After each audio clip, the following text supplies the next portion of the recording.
2 boshli chaqaloq tug'ildi. Xabarlaringiz bormi? Samarqand viloyatida bitta tanada 2 bosh. Bunday holatlar hozirgi kunda juda ko'p uchraydi. Buning sababini keyingi videolarimda oydinlashtiraman.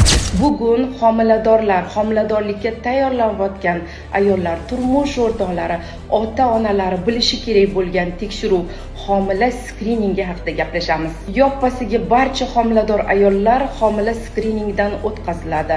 Ona qornida homilani saralashga qaratilgan tekshiruv, homila sog'lom, yashash qobiliyati mavjud, homiladorlik davom etiladi. Shunday homiladorlik bor, unda patologiya aniqlanadi.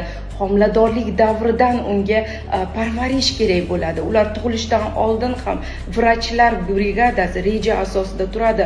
Tug'ilgan zahotiyoq undagi nuqsonni bartaraf etish uchun, yashash layoqatini tiklab berish uchun operatsiyalarga tayyorlashadi. Bir guruh homiladorlarda og'ir tug'ma rivojlanish nuqsonlari kuzatiladi.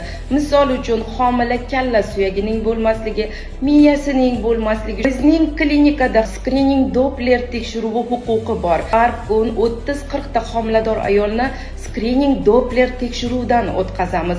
Bizga xalqimiz ardog'idagi san'atkorlarimiz, taniqli aktyor, aktrisalarimiz, siz bilgan blogerlarimiz farzandlarini ko'rib berganmiz. Bizga nisbatan ishonch yuqori. Agar sizga ham bizning natijalarimiz qiziq bo'lsa, profilimizga obuna bo'ling, har bitta videoni ko'rib chiqing.